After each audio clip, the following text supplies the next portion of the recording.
अस्सलाम वालेकुम, सुबह बखैर, गुड मॉर्निंग, आदाब। आप देख रहे हैं बाखबर सवेरा। मैं हूँ आपके साथ मदीहा नकवी और मैं हूँ शफात अली। ख़वातीन और हज़रात, एक बार फिर साबिक़ वज़ीर आज़म नवाज़ शरीफ ने ख़िताब किया एक वीडियो लिंक के ज़रिए, और एक बार फिर पॉलिटिकल टेम्परेचर में मज़ीद हीट ऐड हो गई है और बहुत कुछ हो रहा है। साथ ही ख्वाजा हाँ, आसिफ साहब जो हैं वो जरदारी साहब पे अदम एतमाद का शफात, कल इजहार कर रहे आपने हैं। कल जो उन्होंने अपनी पार्टी के जो कारकुनों से जो खिताब किया है, जो स्काइप पे खिताब किया, कहीं से आपको लग रहा था कि that he is not well? फिर कल मैं स्पेशली देखा कि इस्लामाबाद हाई कोर्ट के जो रिमार्क्स आए हैं, उन्होंने सख्त बरहमी का इजहार भी किया है। और स्पेसिफिकली जो हम देख रहे हैं कि साबिक़ वज़ीर आज़म मियां मोहम्मद नवाज शरीफ एक एजेंडा पे लग रहे हैं, क्योंकि मुसलसल वो यही कह रहे हैं कि जी उनको एहतसाब देना होगा जो कि इनको लेकर आए, जो मौजूदा गवर्नमेंट को लेकर आए हैं, और मुसलसल ऐसी ऐसी बातें कर रहे हैं जो काफ़ी प्रोवोकेटिव हैं। एग्जैक्टली। और इसी तरह मज़ीद भी कुछ तब्दीलियाँ आ रही हैं, उन सब मामलात को हमने डिस्कस करना है। पॉलिटिकल टेम्परेचर एक बार फिर राइज पर है, इसको ज़रा नज़र डालेंगे इसमें कि हो क्या रहा है। साथ ही आज एक हमने बड़ी स्टोरी डिस्कस करनी है जनाब, और हमने ज़रा वजह जाननी है कि कराची के ट्रांसपोर्ट के साथ मामला क्या है, लेकिन ये इस घंटे में नहीं होगा, इसको थोड़ा सा हाँ, आगे लेके इसको हम आगे 10 बजे जाके कर लेंगे। लेकिन शफात, बाकी देयर वाज अ टाइम जब कराची में ट्राम चलती थी। अब कराची में कमाल चिंगटी चलती है, जिसके बाद जो ड्राइवर्स होते हैं उनके लाइसेंस भी नहीं होते, उम्रें भी वो नहीं होती। सो ये एक बड़ा ज़बरदस्त जो सफ़र है ना ट्राम से चिंगटी तक, ये शफात ने तय किया बड़े कमाल तरीके से। इस पर आज खुसूसी रिपोर्ट भी हम पेश करेंगे, लेकिन सबसे पहले हम नजर डालेंगे कि आज की टॉप स्टोरीज क्या हैं।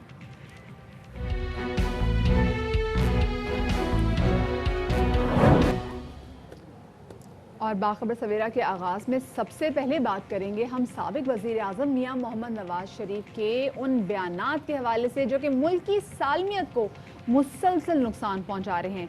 नवाज शरीफ ने कौमी राजों से भी पर्दा उठाना शुरू कर दिया है, और वो कहते हैं कि मुल्क को क्रूज मिसाइल हमने दिए, अमेरिका ने मिसाइल अफगानिस्तान में मारे, वो बलूचिस्तान में गिरे, हमने अमेरिकी मिसाइलों को देख कर अपने मिसाइल बना ली। ये क्या कहा उन्होंने, आपको सुनवाते हैं। मिसाइल्स हैं, आधे मिसाइल्स तो माशाल्लाह मैंने अपने आला के फजल करम से तैयार करवाए। और ये जो टॉम हॉक है जो है, वो भी माशाल्लाह नवाज शरीफ ने बनवाया था, और वो भी बलूचिस्तान से हम लेके आए थे जब क्लिंटन ने अफ़गानिस्तान पे रॉकेट चलाए थे, मिसाइल गिराए थे। एक साबित मिल गया, उसको हमने अपना आगे लेके आए, उसको उसकी बैक इंजीनियरिंग हुई, उसको हमने बना दिया। यार कुछ छोटी मोटी खदमात नहीं है हमारी भाई, और हमें फ़ख्र है कि हमने ये खदमत की है और आइंदा भी करते रहेंगे जी। क्रूज़ मैं टॉम हॉक कह रहा हूँ, क्रूज़ मिसाइल की बात कर रहा हूँ। और वो हमारा बलूचिस्तान में अफ़गानिस्तान में था, गिर बलूचिस्तान में गया, हमने जाके पकड़ लिया उसको। हालांकि बतौर वज़ीर आज़म नवाज शरीफ ने हलफ उठाया तो ये वादा किया कि रियासत के राज किसी को नहीं बताएंगे। Directly or indirectly communicate or reveal to any person any matter shall be brought under my consideration. And that I will not directly or indirectly communicate or reveal to any person any matter which shall be brought under my consideration. Or shall come to know to me as Prime Minister. Or shall become known to me as Prime Minister. Except as may be required for the due discharge of my duties as Prime Minister. Except as may be required for the due discharge of my duties as Prime Minister. और एक ऐसे माहौल में जब नून league और Pakistan peoples party हुकूमत मुखालिफ तहरीक चलाने की तैयारियां कर रही हैं, सीनियर नून लीगी रहनुमा ख्वाजा आसिफ ने एक ऐसा बयान दिया कि उससे जो अपोजिशन पार्टीज हैं वो काफ़ी ज़्यादा तज़ब्ज़ुब का शिकार हो गई। ख्वाजा आसिफ ने फिर आसिफ ज़रदारी पर तहफ़्फ़ुज़ात का इजहार किया। क्या कहना था उनका, ये भी आपको सुनवाते हैं। have reservation against the gentleman जो नाम मैंने लिया है on Zardari साहब, yes I still have the reservation, तो it's difficult for me to believe in him even today Khwaja Asif मैं बार बार कहूँगा I still don't believe in him, but I would love to believe in that young man. I still don't believe in it, but I would love to believe in that young man. खुद नवाज शरीफ की राय इस बार बिल्कुल मुख्तलिफ है। कहते हैं ये party policy नहीं, आसिफ जरदारी के लिए दिल में बड़ा एहतराम है, वो पीडीएम का हिस्सा है। हमारी पार्टी की बिल्कुल ये पॉलिसी नहीं है। आसिफ जरदारी साहब के लिए मेरे दिल में बड़ा एहतराम है। आसिफ जरदारी साहब हमारे पीडीएम का हिस्सा हैं और मैं उनका दिल से एहतराम करता हूँ। तो मुझे नहीं पता कि ये बयान उन्होंने दिया है या नहीं दिया। और इस तमाम सूरत हाल में वफाकी वजीर फैसल वाडा कहते हैं कि ख्वाजा आसिफ का आसिफ जरदारी से मुतालिक बयान पीपल्स पार्टी को तमाचा है। आसिफ जरदारी बयान के बाद अब बड़ा तमाचा मारेंगे। ख्वाजा आसिफ ने जो आज बयान दिया है जरदारी साहब के लिए, इतना बड़ा तमाचा मुंह पे मारने के बाद पीपल्स पार्टी की गैरत कहाँ है? मैं तो हैरान हूँ। बिलावल भुट्टो साहब, जरदारी साहब है, वो चेयरमैन तो है लेकिन एक बेटे भी हैं अपने बाप के। अगर ये समझते हैं कि नवाज शरीफ इनको बचा लेगा या उनका इंडियन बयानिया काम आ जाएगा तो ये तो होने वाला नहीं। शायद पीपल्स पार्टी को गैरत आ जाए ख्वाजा आसिफ के बयान के बाद। मेरा ख्याल है जरदारी साहब तक अगर ये बयान पहुंचेगा तो वो इससे बड़ा मुंह पर तमाचा मारेंगे, क्योंकि वो ना भागा है। अच्छा है, बुरा है, मुजरिम है, मुलजिम है, जो भी पीपल्स पार्टी के अंदर लोग हैं वो फेस कर रहे हैं। ये तो भगौड़े भी हैं, बुजदिल भी हैं, मफरूर भी हैं, मुजरिम भी हैं, झूठे भी हैं और दूसरे को पागल कहने वाला खुद पागल है। इस सूरत हाल में इस्लामाबाद हाई कोर्ट ने नवाज शरीफ की सजा के खिलाफ अपीलों की समाअत में कहा है कि उनका बैरून मुल्क जाना निज़ाम की तज़हीक है। वो वहां बैठकर पाकिस्तान के निज़ाम पर हंसता होगा। अदालत ने इस्तफसार किया, मुलजिम नवाज शरीफ रोपोश है, वो तो पूरी कौम से खिताब कर रहा है। आइंदा वफाक की हुकूमत भी ख्याल रखे कैसे किसी को बाहर जाने देना है। हाई कोर्ट ने जमानत मनसूखी से मुतालिक दरख्वास्त समाअत के लिए मंजूर कर ली और ऐसे में वजीर सेहत पंजाब डॉक्टर यास्मीन राशिद ये कहती हैं कि नवाज शरीफ को इलाज के लिए इंसानी हमदर्दी की बुनियाद पर बाहर जाने दिया, लेकिन उन्होंने वादा खिलाफी की। क्या कहना था वजीर सेहत यास्मीन राशिद साहिबा का, आपको सुनवाते हैं। गुज़िश्ता रोज़ नवाज शरीफ ने पार्टी इजलास से खिताब में हुकूमत को एक बार फिर शदीद तनकीद का निशाना बनाया और कहा कि सिलेक्टेड वजीर आज़म को लाने वालों से हिसाब लेंगे। अंग्रेज़ों की गुलामी से अपनों की गुलामी पर आ गए हैं। दूसरे लोग पार्लियामेंट आकर कहते हैं कि आज ये एजेंडा है, ये बिल मंजूर करो। इन चीज़ों के खिलाफ उठने का फैसला कर चुका हूँ। दो टोक फैसला है, जिल्लत की जिंदगी नहीं, इज्जत की जिंदगी गुजारेंगे। हम आप पर तत्पर हैं, फिर मेरा ख्याल है कि हमें कोई तामुल नहीं होना चाहिए, कोई हेजिटेशन या तहफ़्फ़ुज़ नहीं होना चाहिए कि हम इन चीज़ों के खिलाफ जो है वो बरसरे तहखान हों। तो मैं क्या पाकिस्तान में मैं पूछ रहा था कि जो कुछ हो रहा है तो सही, और इलेक्शनों पर बात हो रही थी, क्या इलेक्शन में जो धांधली हुई है वो सही, उसको मान लें हम। मेरा तो कभी इसको नहीं करता, और मैं इसी पे बात पे मैंने कहा था कि सियासत और वो सियासत वो इंसान का जरिए भी होता है, वो इंसान की सेल्फ रिस्पेक्ट भी होती है। आज तो हम अंग्रेजों की गुलामी से निकल कर अपनों की गुलामी में आ गए। हम खुद फ्री सिटीजन तो नहीं है। आज आप पूछिए अपने आप से, आप पूछे जरा, पूछ के देखें आप जिस पार्लियामेंट के मेंबर बने हुए हैं वो पार्लियामेंट कितनी तो मुख्तार है। मुझे लोगों से पता लगता रहता है कि वहाँ उस पार्लियामेंट को कोई और चला रहा है। वहाँ पर जो है ना वो दूसरे लोग हैं वो आके ये डायरेक्शन देते हैं कि हाँ आज एजेंडा ये होगा, इस बिल पे ये वोटिंग होगी, फलां कल ये होगा, मेरी फलां बिल को मंजूर करे, फलां बिल को देखे। सोचने वाली बातें ये कि हमने तो हमारी तो असेंबली भी अब माफ कीजिएगा कॉम्प्रोमाइज। और दूसरी जानिब विभाग की वज़ीर मवासिलात मुराद सईद कहते हैं कि अदालत से मफरूर नवाज शरीफ ज़हनी तवाज़ुन खो चुका है। उनके नज़दीक पार्लियामेंट की बालादस्ती का नाम NRO है। अदालतों से कन्विक्टेड है, सर्टिफाइड झूठा और डाकू है कि ज़हनी तवाज़ुन खो चुका है, इनकी सियासत खत्म हो चुकी है, इनका पाकिस्तानी सियासत में कोई किरदार नहीं। बस एक ही चीज है कि जिस तरह अल्ताफ हुसैन लंदन से बात करता था, इसी तरह एक और अल्ताफ हुसैन बन गया है और लंदन से इस किस्म की ज़ेरअफ़शानी करता है, रोजाना की बुनियाद पे इदारों को टारगेट करता है। इनके लिए पार्लियामान की बालादस्ती एक चीज का नाम है, इनको NRO चाहिए, न्यूट्रल अंपायर कभी नहीं चाहिए। वफाकी वजीर फवाद चौधरी कहते हैं कि बानी MKM और नवाज शरीफ बाहर जाकर दूसरों का असासा बन जाते हैं। नवाज शरीफ को वापस लाना एक मुश्किल कानूनी मरहला है।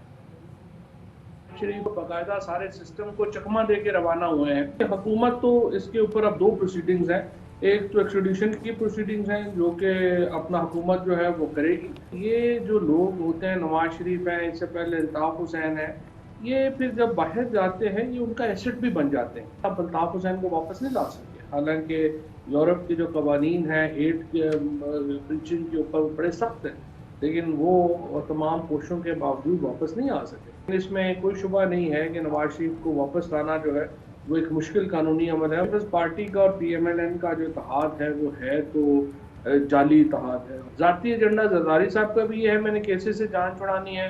ज़ाती एजेंडा नवाज शरीफ और उनकी फैमिली का भी है कि केसेस से कैसे जान छुड़े। और दूसरा ये कि हमारे पैसे जो बाहर हैं वो बाहर रहें, वो वापस ना आए। फजलुर रहमान साहब जो हैं वो जज्बाती हो जाते हैं और इस तरह की बातें करते हैं, फिर बाद में जो है वो पीछे से माजरतें करते फिरते हैं। जरदारी साहब का और नवाज शरीफ साहब का जो मामला है उसमें यह है कि ये तेज़ी से जो है ये बिखरते जाएंगे। इत्तेहाद अगर असूल की बुनियाद पर ना हो, तहरीक की कोई मॉडल करेंसी ना हो, तो वो फिर बिकना उसका मुश्किल है। और इसी हवाले से मजीद बात करेंगे। पाकिस्तानी तहरीक इंसाफ की रहनुमा और वफाकी पार्लिमानी सेक्रेटरी कमल जोसेफ साहब हमारे साथ मौजूद हैं, उनका शामिल गुफ्तगू करेंगे। कमल, बहुत शुक्रिया आपका कि आपने बाखबर सवेरा को वक्त दिया। कमल, ये बताएगा कि पहले तो मुसलसल मुस्लिम लीग नून ये कह रही थी कि मियां मोहम्मद नवाज शरीफ की तबीयत क्योंकि ठीक नहीं है, इलाज उनका भी होना बाकी है, तब तक वतन वापस नहीं आ सकते। अब हमने देखा है कि वो लंदन में बैठ के मुसलसल ऐसे बयान दे रहे हैं जो कि मुल्क की सॉवरेनिटी को मुसलसल हिट कर रहे हैं। ये किस एजेंडे पे काम कर रहे हैं? बिस्मिल्लाहिर्रहमानिर्रहीम, सुबह बखैर, बहुत शुक्रिया। मुझे तो लगता है उनकी तबीयत कुछ ज़्यादा ख़राब हो गई है। ये नॉर्मल बंदा इस तरह की बातें नहीं करता। और मुझे डॉक्टर अदनान की वो जो उन्होंने स्टेटमेंट्स दी थी, बल्कि ट्वीट्स की थी, उस पर पूरा यकीन आ गया कि मियाँ साहब की 85% दिमाग की शरियानें बंद हैं। और ये ऑन रिकॉर्ड है, स्टेटेड उनकी बात थी। और उन्होंने कहा जी काफ़ी अरसे से वो सिर्फ 15% दिमाग पे काम कर रही है। डॉक्टर अदनान ने कह रहे थे जी, बिल्कुल उन्होंने ये दी थी, ब्रेकिंग न्यूज़ चली थी, ट्वीट भी किया था कि 85% उनकी दिमाग की शरियानें बंद है, दिल की शरियानों के साथ साथ। तो जो दिमागी शरियानें बंद है, मुझे लगता है कि वो वाकई प्रूफ हो गया कि वाकई बंद है, क्योंकि जिस किस्म की वो बातें कर रहे हैं वो कोई नॉर्मल स्टेबल बंदा नहीं कर सकता है। पहले खैर जो आपने बेसिक बात की थी कि स्टेट के इदारों के ख़िलाफ़ बात करें, ये तो इनके बेसिक ख़मीर में मौजूद है। देखिए, पाकिस्तान का 3 दफ़ा का वज़ीर आज़म रहा हो, लेकिन मुंबई अटैक्स को मान ले। वो कुलभूषण यादव का जब केस ICG में लेकर जाएं तो वहाँ पे इन्हीं मोहतरम की स्टेटमेंट्स चलाई जाएं हमारे अगेंस्ट। इसी तरह पठानकोट का वाक़या हो वो मान जाए, डॉन लीक जैसा काम कर ले। तो ये अपने इदारों पे खुदकुश बमबारी करना या उनके ख़िलाफ़ बयान देना और दूसरे मुल्क के एजेंडास पे काम करना, ये आज की बात नहीं है, ये पुरानी बात है। और उस वक्त की बात है जब ये इतने आला ओहदे पर भी बैठे हुए थे। इनका सारा एक ही नुक्ता है जो इस पूरी तकरीरों में, इस सारे मूव में नज़र आ रहा है कि सिर्फ मैं और मेरा ख़ानदान ये सिर्फ ब्लैकमेल करने की कोशिश कर रहे हैं। और वो इदारों को ये बता रहे हैं कि जब तक आप सिलेक्ट करके मेरे जैसी पपेट्स को नहीं लाएंगे और बाद में आप उन्हें छोड़ देंगे तो आपका ये अंजाम होगा। और अगर आप ले ही आए थे तो फिर अब आपको मुझे ऑन करना पड़ेगा। सारा सवाल ये प्रॉब्लम पैदा होता है कि अब ये नवाज शरीफ का नैरेटिव जो है इसको बाज़ाब्ता एक तहरीक की शक्ल दे दी गई। गो कि उस तहरीक का अभी तक कोई नैरेटिव सामने नहीं आया। नवाज शरीफ की तकारीर को उनकी ज़ाती राय कहा जा रहा है, लेकिन अब PDM जलसा करने जा रही है कोयटा में। आप इस हवाले से क्या लाएमल रखते हैं? आप को कोई डर नहीं है? कोयटा में जलसा हो रहा है, यू आर टोटली कॉन्फिडेंट? देखिए, मैं सिर्फ इतना समझती हूँ, मैं खुद एक वर्कर रही हूँ और हमेशा से ग्रास रूट पे काम किया है। जब ये पब्लिक सेंटिमेंट या पब्लिक मूवमेंट से आने वाली पहली जमात है PTI। तहरीकें इस किस्म की बातों से नहीं बनती हैं। तहरीकों के लिए आपको एंटी इस्टेब्लिश या एंटी स्टेट और एंटी अदलिया होने की ज़रूरत नहीं होती है। तहरीक के लिए आपको अवाम में जाने की ज़रूरत होती है और अवाम की जो ज़रूरत या अवाम की बात होती है वो करनी चाहिए। कोई भी डेमोक्रेसी में अपोजिशन एक लाज़िम मलज़ूम कंपोनेंट होता है और डेमोक्रेसी का हुस्न होता है। लेकिन उसका ये मतलब नहीं है हमारी अपोजिशन तो अपोजिशन ऑफ पाकिस्तान बन गई है, अपोजिशन ऑफ गवर्नमेंट नहीं रही है। आपने खुद उनकी बातें सुनी। ये कोयटा छोड़ के जहां दिल करता है इनका जाके जलसा कर लें। अगर इन्होंने रेंटेड क्राउड करना है तो वो तो आपको पता फिक्स होगा, जिस तरह इन्होंने रेंटा धरना किया था, रेंटा मौलाना करते हैं, फिर उसके बाद ये इनके लिए बहुत बड़ा टास्क होगा कि एक धरने ऐसी और जगह पर अगर ये क्राउड रेंट भी करना चाहे जहां पर इनकी अक्सरियत नहीं, तो इनके लिए बहुत बड़ा चैलेंज होगा। जरा हम जो ऑपोजिशन के दरमियान यूनिटी है कवल, उस हवाले से बात भी कर लेते हैं। हमने देखा कि ख्वाजा आसिफ ने जो है वो बयान दिया साबिक सदर आसिफ ज़रदारी के बारे में कि वो उन पर बिल्कुल ट्रस्ट नहीं करते। नवाज शरीफ कहते जी ये उनका ज़ाती बयान है, पार्टी पॉलिसी का इससे कुछ लेना देना नहीं है। फिर नवाज शरीफ कहते हैं कि जी हमें इमरान खान से मसला नहीं, जो इमरान खान को लेकर आए हमें उनसे मसला है। अगर दूसरी तरफ चले जाते हैं मौलाना साहब की तरफ, तो मौलाना साहब कहते हैं कि हमें इमरान खान से मसला है। तो ये तो सबका मसला एक हो ही नहीं रहा है, तो उस पर यूनाइट नहीं हो रहे मसले को लेके। देखिए, इमरान खान को जो लेकर आए वाकई इनको उनसे बहुत ज़्यादा मसला है, और वो पाकिस्तान की आवाम है, क्योंकि उसकी तो ये बात नहीं करते। दूसरी बात, आपने कहा कि इनका जो अलायंस है, मैं समझती हूँ ख्वाजा आसिफ ने सच बोलने की कोशिश की है। 30-35 सालों की इनकी हिस्ट्री है, एक दूसरे के खिलाफ इन्होंने केसेस किए। मिस्टर 10% किसने नाम दिया जरदारी साहब के बारे में, और वो जो राजा रेंटल जिस पे वो माफ़ी मांगने की बात कर रहे थे, वो किसने उनको नाम दिया था? बीबी शहीद के बारे में जिस किस्म की ये लोग ज़ुबान इस्तेमाल करते रहे, इनका अलायंस इज़ अनहोली अलायंस। ये सिर्फ एक मुकमुका का चार्टर ऑफ करप्शन का अलायंस है, ये बहुत ज़्यादा देर चलने वाला नहीं है, क्योंकि बिलावल अभी बहुत रीसेंट है पाकिस्तान की पॉलिटिक्स में। लेकिन जो पुराने लोग हैं, जो तलखियाँ, जो जिस किस्म की सियासत वो करते रहे हैं, वो उनके अंदर रच बस चुकी है, उससे उनको हटाना बहुत मुश्किल काम होगा। दूसरा, आपने पब्लिक को हमेशा एक दूसरे के खिलाफ सेंटिमेंट्स उभार के इस्तेमाल किया, अपने वोटर को आपने इंस्टिगेट किया एक दूसरे के खिलाफ, तब आपको वोट पड़ते रहे। अब आज आप उनको कैसे कह रहे हैं कि हमारे भाईचारे पे भी आओ और हमारे साथ खड़े हो?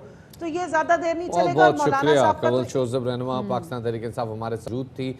उनका कहना है कि अपोजिशन को इमरान खान को लाने वालों यानी पाकिस्तान के अवाम से खतरा है। एक अहम खबर यहाँ शामिल करते हैं कराची से, जहां 2 दरिया के करीब गाड़ी से मिलने वाली लाश की शनाख्त हो गई है। पुलिस के मुताबिक शनाख्त lieutenant general retired Muzaffar Hussain Usmani के नाम से हुई है।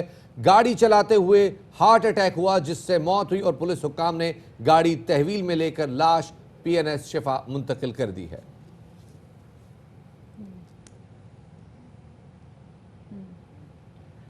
बिल्कुल शफात, और जैसे कि हम बात कर रहे थे इस पूरी रैली के हवाले से, ये अब एक बहुत बड़ा सवाल पैदा होता है कि ये एग्जैक्टली जो उन्होंने अभी चुनाव किया है कोयटा का, वाई कोयटा, एक ऐसे शहर का इंतखाब कर रहे हैं जहां पर इन पार्टीज़ की अक्सरियत भी मौजूद नहीं है। तो ये अब काफ़ी बड़ा सवाल निशान है कि हाँ वो इसको मैनेज कैसे करेंगे।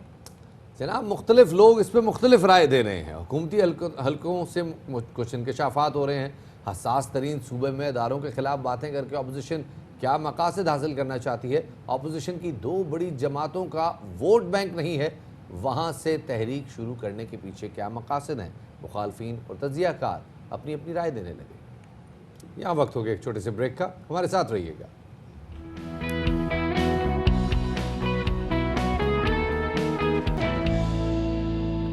Welcome back after the break. कल मैं और शफात, मैं इनफैक्ट ज्यादा खुश थी और मुझे लग रहा था कि पेट्रोल की कीमत जो है वो चाहे 1.5 रुपए कम थी, आप ऐसे ना थे, लुडिया डाल दी थी, उम्मीदें ज्यादा थी, उम्मीदें ज्यादा थी। और शफात ने ऐसे शफात करे नहीं इम्कान है, तो मैं कह रही हूँ मतलब क्यों ऐसी बातें करे, बी पॉजिटिव अबाउट इट।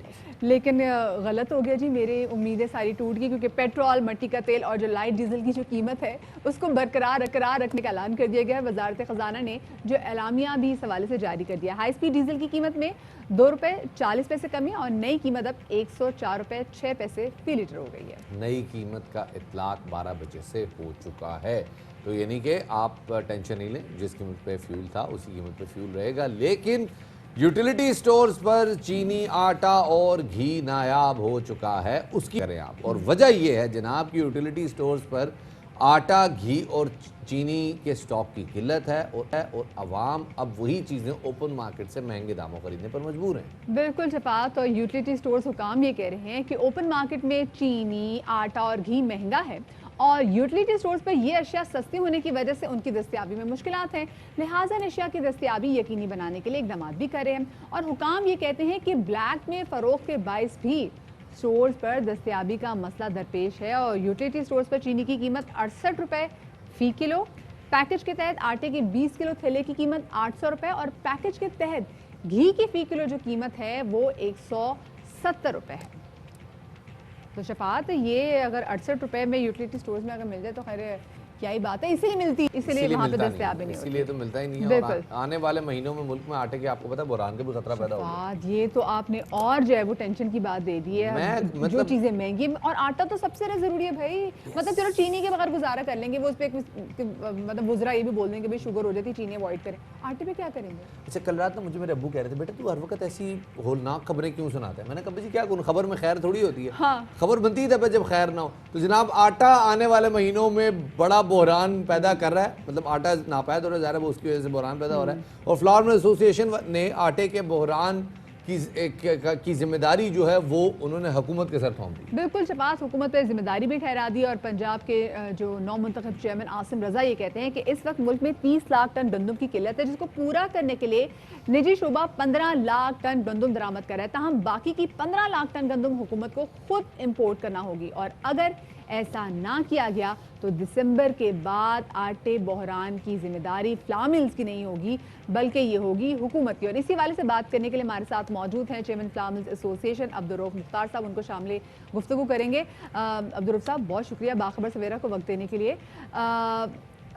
ये बताइएगा कि आटा, अच्छा मेरे ख्याल से अब्दुर्रऊफ साहब की शायद मेरे ख्याल से भी अभी लाइन पहले हम ज़रा अलमास हमारे साथ मौजूद हैं, ज़रा उनको, हमारे जो लाहौर के नुमाइंदा हैं, हाँ, ज़रा उनसे उनसे पूछ बातचीत लेते हैं, करते हैं और उनसे पूछते हैं कि जी क्या सूरत हाल है। पहले तो अलमास साहब welcome to Bakhabar Savera and good morning. ये बताइए आटे की क्या सूरत हाल है? आपने, मुझे लगता है काफ़ी दिन हो गए पराठे शराठे नहीं खाए, कमज़ोर लग रहे हैं आप मुझे। Very good morning to both of you. वाकई जब पराठा आटा मिलेगा तो पराठा बनेगा ना, ये सूरत हाल है। लेकिन आटे की मैं थोड़ी सी बैकग्राउंड अगर बता दूं, क्योंकि ये आटे का जो बहरान है ये शुरू हुआ है रमज़ान से। रमज़ान में तो आटे की कीमतें नहीं बढ़ी, लेकिन जैसे ही रमज़ान ख़त्म हुआ तो ऐसे फ़्लाइट शुरू कर दी आटे की कीमतों ने, और वो तब से ऐसी फ़्लाइट जा रही है कि आटे की कीमतें रुकी ही नहीं। जब जब हमारे वज़ीर आज़म इमरान ख़ान ने इसका नोटिस लिया है तब तब आटे की कीमतें बढ़ती गई हैं। अभी मदिया ने बताया कि 800 रुपये का जो थैला है वो आज, पहले तो 20 किलो वाला थैला जो सरकार ने 860 रुपये उसकी कीमत मुकर्रर की है, वो आटा बाज़ार में अवेलेबल ही नहीं है। अच्छा। यानी जो सरकारी रेट वाला 860 वाला थैला है वो बाज़ार में अवेलेबल नहीं है। इसी तरह जो यूटिलिटी स्टोर्स पर जब उसका दबाव आता है, जहाँ पे चूँकि उससे भी सस्ता है आटा, 800 रुपये का 20 किलो का थैला है। कि जो चीज सस्ती होती है वो मार्केट से गायब भी हो जाती है, और ऊपर से फिर आटे की कीमत ने भी कहना शुरू कर दिया कि भी catch me if you can. बिल्कुल जी, ये आपने बड़ा अच्छा याद दिला दिया। मोहम्मद अली किले कहा करते थे catch me if you can.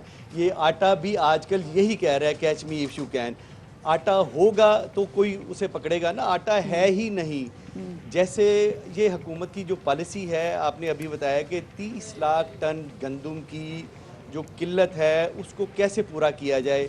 15 lakh ton की हुकूमत ने, वज़ीर आज़म ने अप्रूवल दी है। 15 लाख टन जो निजी शोबा दरामद करेगा तो ये काम थोड़ा सा बेहतर होगा, लेकिन 15 लाख टन के भी टेंडर हुकूमत के पास अभी तक नहीं पहुँचे। जो बाकी 15 लाख बचे हैं वो हुकूमत को खुद दरामद करना पड़ेगी, और उसके बावजूद हुकूमत का तो अभी दूर दूर तक कोई नामो निशान नहीं है कि उसने कोई टेंडर दूर दूर तक दिया नामो हो। निशान नहीं, और टेंडर ना लिए तो आपको देख लीजिएगा कि जिस अभी बहरान का खर्चा पैदा किया जा रहा है दिसंबर में, ये मजीद भी बढ़ सकता है। बहुत शुक्रिया जी। अलमास खान हमारे नुमाइंदे हमारे साथ मौजूद हैं, चेयरमैन एसोसिएशन अब्दुर्रऊफ मुख्तार साहब ने भी अभी हमें ज्वाइन कर लिया है। अब्दुर्रऊफ साहब बहुत शुक्रिया बाखबर सवेरा को वक्त देने के लिए। अब्दुर्रऊफ साहब ये बताइएगा, ये आटे को क्या होता जा रहा है, महंगा होता जा रहा है, नायाब होता जा रहा है, और फिर आगे जाके नापैद होता जा रहा है? शुक्रिया आपका मदिया। बात है एक सारी डिमांड एंड सप्लाई की गेम है। अब देखें, जब से ये नई क्रॉप आई है, गवर्नमेंट ने जो भी पॉलिसी बनाई है उसमें वो फेल हुई है। जब इन्होंने प्रोक्योरमेंट शुरू की तो इन्होंने फ्लावर मिल को गंदम नहीं लेने दी, और जो गंदम है वो गवर्नमेंट ने 41 लाख टन खरीदी। उसके बाद 2 महीने बाद ही आटे गंदम की जो प्राइस है वो शूट कर गई, और गवर्नमेंट को इंटरम पॉलिसी देनी पड़ी, और 9 lakh ton before time flour mill को गंदम देनी पड़ी। अब गवर्नमेंट के पास, जो पंजाब गवर्नमेंट, उसके पास गंदम कम है और डिमांड ज़्यादा है। पिछले साल पंजाब गवर्नमेंट ने 48 लाख टन गंदम फ्लावर मिल को इशू की थी, और 20 लाख टन फ्लावर मिल के पास प्राइवेट स्टॉक था। इस साल अभी ये जो पिछले साल कोटा शुरू किया था उन्होंने 20 अगस्त को किया था। इस साल 20 अगस्त को गवर्नमेंट के पास 33 लाख टन गंदम का स्टॉक मौजूद था। इस तरह 15 लाख टन का शॉर्टफॉल है। जब तक गवर्नमेंट ये शॉर्टफॉल पूरा नहीं करेगी तो आटे की जो अवेलेबिलिटी है वो या सप्लाई है वो पूरी तरीके से नहीं हो सकेगी। ये 15 लाख टन का शॉर्टफॉल उस साल में आ रहा है जिस साल में क्रॉप भी बम्पर हुई है। ये क्या वजह है कि क्यों जो लोग खुद अपना खुद गंदम प्रोड्यूस करते थे, खुद ही अपनी मिलों में ले जाते थे, उन्होंने क्यों नहीं प्रोक्योर की हुई अपनी गंदम? सर देखें, पिछले साल जब नई प्रोक्योरमेंट हुई थी 2019 की, तो उसके बाद जो गवर्नमेंट है उसके पास कैरी फॉरवर्ड स्टॉक थे। इस साल कैरी फॉरवर्ड स्टॉक नहीं थे, इसलिए जो प्रोक्योरमेंट इन्होंने 41 लाख टन पंजाब गवर्नमेंट ने प्रोक्योरमेंट की और 2 लाख टन इसके पास कैरी फॉरवर्ड स्टॉक था। तो ये शुरू से ही गंदम शॉर्ट थी इनके पास। उसके बाद जो इन्होंने इंटर्न पॉलिसी दी, जो बिफोर टाइम इशू दिया, उसमें 9 लाख टन गंदम इन्होंने ज़ाया कर दी, जो कि इस टिनोर में आज तक तारीख में गंदम का इशू नहीं हुआ। अगर ये फ्लावर मिल को गंदम लेने देते तो ये 9 लाख टन इनके पास गंदम बच जानी थी। अब 9 लाख टन वो और 6 लाख टन जो इनके पास स्टॉक कम था, ये 15 लाख टन का इनके पास शॉर्टफॉल है। ये जितनी जल्दी जो वीट है वो इंपोर्ट कर लेंगे और इस बहरान से बच जाएंगे। अच्छा, आप लोगों ने कुछ सिफारिशात पेश की हैं हुकूमत को ताकि वो शॉर्टफॉल से बचा जा सके? जी सर, हमने हर फोरम पे अपनी बात पहुंचाई है। हमने शुरू में इनसे बड़ी रिक्वेस्ट की, हर फोरम पे हमने गए कि जो फ्लावर मिल है उनको आप गंदम लेने दें, आप इसका नुकसान उठाएं। अगर हम 10 लाख टन गंदम ले लेते तो इनको 2-3 लाख टन कम मिलनी थी, और ये जो 9 लाख टन इन्होंने बिफोर टाइम दी, ये गंदम इनके पास बच जानी थी। उसके बाद हमने तो पिछले साल फरवरी में इन्हें कह दिया था कि आप 5 लाख टन गंदम मंगवा लें तो आटा शार्ट नहीं होगा। इन्होंने नहीं मंगवाई। अगर 5 लाख टन गंदम मंगवाते तो जब नई क्रॉप आई थी तो उस वक्त शॉर्टेज ना होती और ना ही पैनिक बाइंग होती।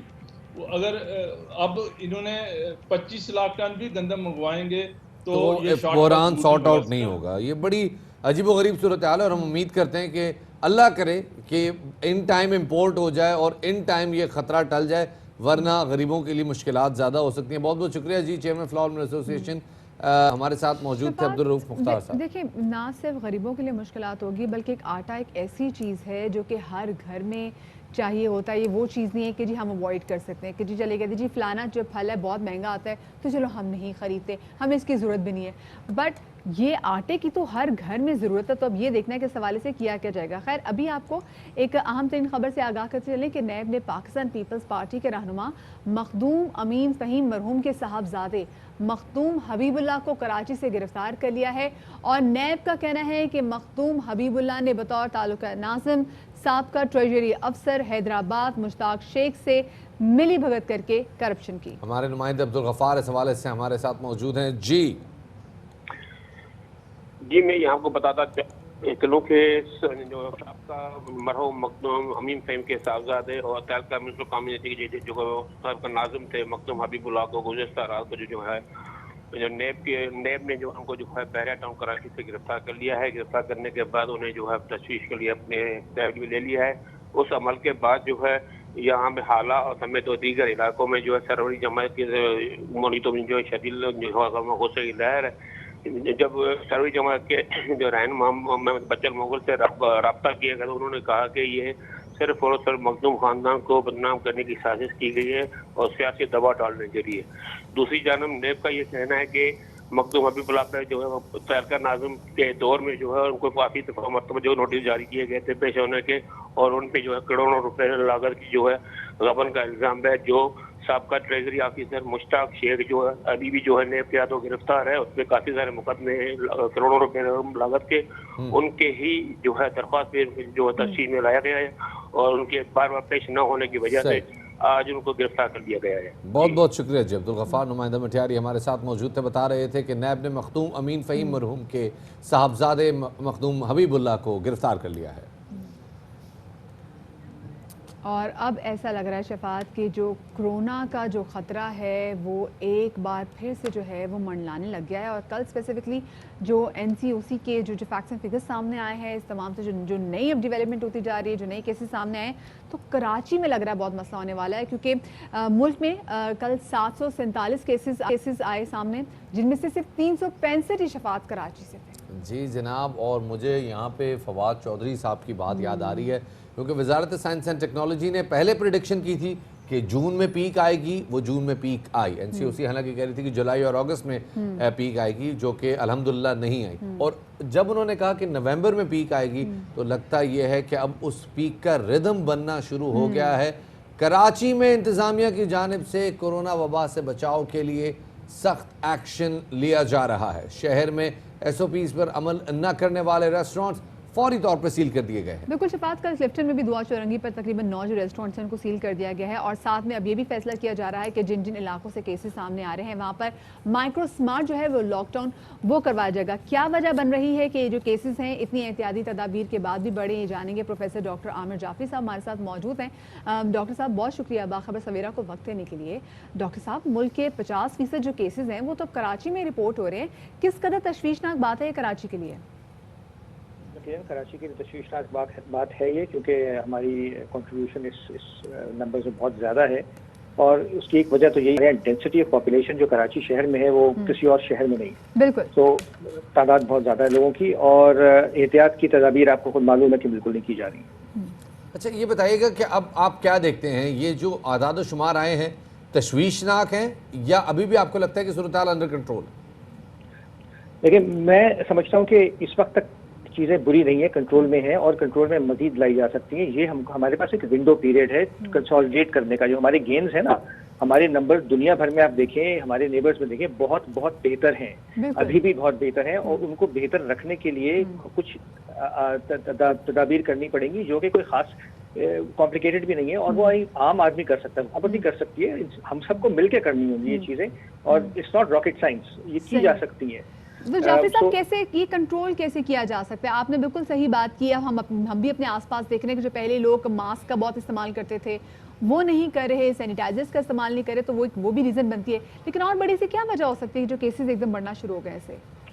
देखिए, ये ना बेहतियाती जो है ना, वही उसकी एक मेन वजह है, और चीज़ें जैसे जैसे खुल रही हैं और खुलना ज़रूरी है।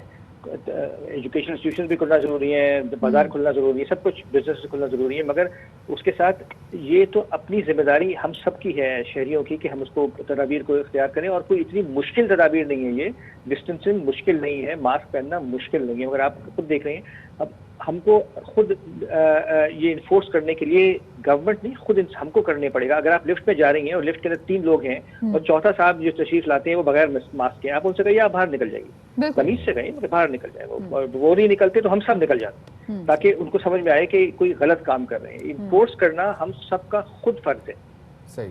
अच्छा सर, अब ये बताइएगा कि जिस तरह से बहुत सारे ममालिक ऐसे हैं कि जहाँ पे आबादी की डेंसिटी कराची से भी ज़्यादा है, लेकिन उधर लॉकडाउन की सूरत हाल उस शिद्दत की नहीं थी।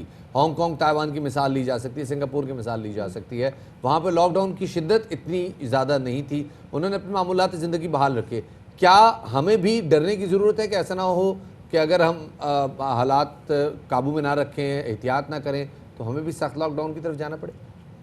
हमें अक्लमंदी से काम लेने का फैसला करना पड़ेगा। यहाँ इस वक्त जो है हम बहुत फॉर्चुनेट हैं, जो भी वजूहात हैं हमारी एहतियात की वजह से ये नहीं हुआ, जिस वजह से भी हुआ है हमारे नंबर्स बहुत अच्छे हैं, और इनको अच्छा रखने के लिए अब जरूरी है कि यानी किसी को क्रेडिट लेने की जरूरत नहीं है इस कामयाबी का। अब इस वक्त प्रिकॉशंस लेने की सबको जरूरत है, परेशान होने के लिए ये वक्त है, मगर पैनिक करने का ये वक्त नहीं। सही, बहुत अच्छी बात की कि जी प्रिकॉशंस लेने का वक्त है, पैनिक नहीं करना, लेकिन हमें फिर भी ध्यान रखना है। बहुत शुक्रिया जी, प्रोफेसर डॉक्टर जाफरी साहब हमारे साथ मौजूद थे। बड़ी ज़बरदस्त बात की कि जी पैनिक नहीं करना, but yes you have to be careful about it, क्योंकि केसेस अगर हमने ना किया शफात एहतियात तो टेंशन बहुत टेंशन। तो मेरे ख्याल में एक छोटे से ब्रेक का वक्त हो गया, ब्रेक लेते हैं, ब्रेक के बाद दोबारा हाजिर खिदमत होंगे, हमारे साथ रहिएगा।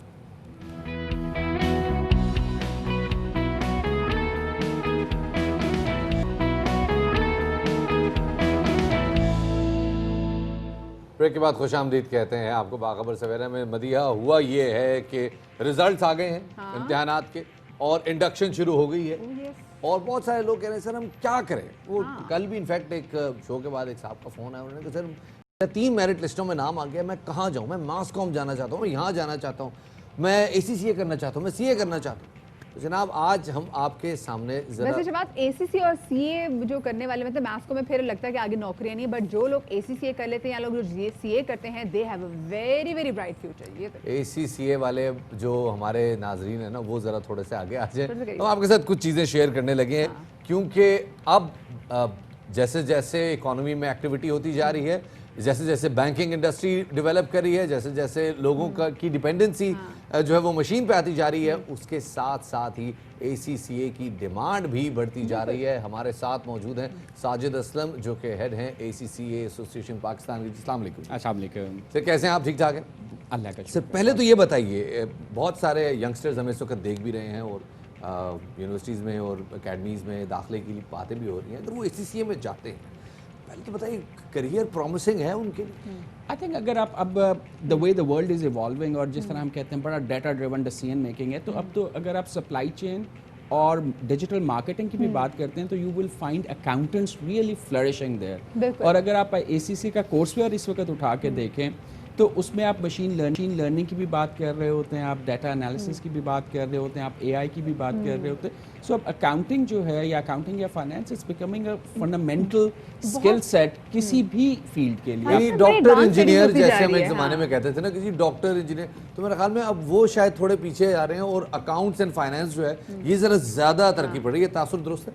बहुत ज़्यादा। और अभी रिसेंट पैंडेमिक में भी अगर आप देखें तो हमें नज़र आया है कि एक हेल्थ केयर इशू तो डेफिनेटली है, लेकिन जब इकोनॉमिक इशू की बात आती है तो वो हमेशा प्रिवेल कर जाता है। तो numbers, finances, economic growth, I think these are the important element. अच्छा साहिब साहब, ऑल्सो ये बताइएगा कि जो ACCA का जो कोर्स होता है, अगर वो किसी आप पेपर में रह ना जाए तो आपको कितना इसमें टाइम लगता है? क्योंकि जो लोग ACCA करते हैं उनका करियर पाकिस्तान में तो ब्राइट देखते हैं, लेकिन साथ में देखते हैं कि उनके लिए बाहर बैन-अल-अक़वामी दुनिया में भी जो बड़ी हैं वो रास्ते खुल जाते हैं। सो मैट्रिक या इंटर के बाद अगर आप इसको ज्वाइन करते हैं तो एग्जाम कंप्लीट करने के लिए आपको 2.5 से 3 साल चाहिए होते हैं, और उसके बाद फिर आप इमीडिएटली ट्रेनिंग में या जिसको हम अर्ली स्टेज की राइट आफ्टर मैट्रिक या O लेवल्स आप जंप इन कर सकते हैं। बिल्कुल, आप उसमें मैट्रिक और O लेवल के बाद जंप इन कर सकते हैं, आप इंटर और A लेवल के बाद जंप इन कर सकते हैं, और 2.5 से 3 साल का इसका एग्जाम का टोटल टाइम फ्रेम होता है जिसमें नॉर्मली बच्चे एग्जाम अपने क्लियर कर लेते हैं। और उसके बाद 3 साल की ट्रेनिंग होती है, एक सुपरवाइज ट्रेनिंग होती है जिसमें they are getting stipend as well, so it's like a learning and earning at the same time. और बैंक जो हमारे हम टाइम फ्रेम देखते हैं पाकिस्तान में, नॉर्मली 22, 23, 24 साल की उम्र में एक बच्चा एग्जाम कंप्लीट करके 3 साल की हैंड्स ऑन ट्रेनिंग करके वो मार्केट में जॉब के लिए निकल रहा होता है। और सिर्फ पाकिस्तान में नहीं, हमारे ज़्यादातर मेंबर्स जो कंप्लीट करते हैं वो साथ ही उनके पास बहुत सी opportunity middle east, Europe, Australia, Canada, even US now is becoming one of a destination. अच्छा, लेकिन साजिद साहब मुझे आप ये बात बताइएगा, बहुत सारे पेरेंट्स को फिर भी होता है कि बहुत सारे लड़के, मैं मेरे अपने घर में भी क्योंकि एक ऐसा केस है तो मैं बता सकती हूँ कि इंटर के बाद जैसे अगर आप चले गए, आप CA कर रहे हैं, तो उसके बाद पेरेंट्स को फिर भी होता है कि हाई अब कुछ, क्योंकि ये तो CA तो टाइम लगेगा, ACCA तो टाइम लगेगा, तो ऐसा कुछ करो कि तुम्हारे पास कोई ऑनर्स की डिग्री आ जाए, तो इसमें बैचलर्स की डिग्री आ जाए, तो वो आर्टिकलशिप के साथ आ जाती है आपके पास। ACCA में ये होता है कि जब आप अपने 9 एग्जाम्स कंप्लीट करते हैं तो आपके पास एक बैचलर्स की डिग्री होती है, राइट? और उसके साथ आपको यूनिवर्सिटी ऑफ लंदन की मास्टर्स की डिग्री, और पाकिस्तान में बैठे हुए you can take that route. जब आपकी मेंबरशिप कंप्लीट होती है तो आप पाकिस्तान में MCOM की इक्विवेलेंस आ जाती है। तो ACCA के सिनेरियो में आपके पास मल्टीपल डिग्रीज हैं, और उसमें बहुत से बच्चे जो प्लान करते हैं कि उन्होंने अपनी डिग्री बाहर से करनी है, और स्पेशली आजकल के दौर में अगर वो आज बाहर नहीं जा पा रहे तो वो ACCA का रूट लेते हैं, और उसके बाद if they want to go for further studies तो वो मास्टर्स के लिए ऑस्ट्रेलिया, कनाडा, UK और बहुत से कंट्रीज़ में ऑप्शन होती है जिसमें ACCA की बेस को यूज़ करते हुए उन्हें बहुत सी एग्जाम्पशंस मिलती है। और हायर एजुकेशन कमिशन इसे एंडोर्स करता है। हायर एजुकेशन कमीशन बिल्कुल इसको एंडोर्स करता है। पाकिस्तान में इनकी बैचलर्स डिग्री जो ऑक्सफोर्ड ब्रुक्स UK की डिग्री है उसको भी इक्वेट करता है, और मेंबरशिप को भी MCOM के इक्वेट करता है। अच्छा साजिद साहब, बहुत सारे जो स्टूडेंट्स हमें देख रहे हैं, बहुत सारे जो पेरेंट्स हमें देख रहे हैं, वो भी से चाह रहे हैं कि चाहे उनका बच्चा 5th या 6th स्टैंडर्ड में हो और उनका प्लान है कि अपने बच्चे को ACCA कराएं। सो ऐसे कौन से सब्जेक्ट्स हैं जिनमें हम पेरेंट्स को सजेस्ट कर सकते हैं कि आप इन सब्जेक्ट्स पे बच्चों का जो फोकस है वो बढ़ाएं और इन सब्जेक्ट्स पे आपको काम करना है? आई थिंक ACCA की ब्यूटी ये है कि ये it doesn't create a barriers there ना, आर्टिफिशियल बैरियर्स नहीं होते। आपने मैट्रिक इंटर में चाहे आपने मेडिकल का रखा हुआ या इंजीनियरिंग है या ICS है, तो इसका अपना कोर्सवेयर इस तरह डिज़ाइन किया गया हुआ है कि आप डिफरेंट एंट्री राउट से इसमें एंटर हो सकते हैं। फिर ACCA take care of it. So ACCA 1904 में जब बना था 115 साल पहले, तो सबसे इंपॉर्टेंट चीज़ ये थी कि कोई बैरियर्स नहीं होने चाहिए। If person really choose to come and do ACCA तो उसके लिए जो है अपॉर्चुनिटी क्रिएट किए जाए रादर देन बैरियर क्रिएट किए जाए, और फिर उसको सपोर्ट किया जाए life time. It's not like कि डिग्री खत्म हुई और खत्म हो इज गई इट बस। पॉसिबल कि वो जो शख्स जो CA कर रहा है और उसका हो कि नहीं मैं CA नहीं मैं ACCA की तरफ आना चाह रहा हूँ, सो वो जंप इन कर सकता है? बिल्कुल, इसमें अकाउंटिंग बॉडीज के दरमियान वो एग्जाम्शन राउट्स होते हैं जहाँ पे बच्चे एक दूसरे डिफरेंट क्वालिफिकेशन में स्विच करते रहते हैं। और ACCA के केस में तो ये है कि सिर्फ पाकिस्तान में नहीं, अगर आप पाकिस्तान से बाहर भी जाते हैं,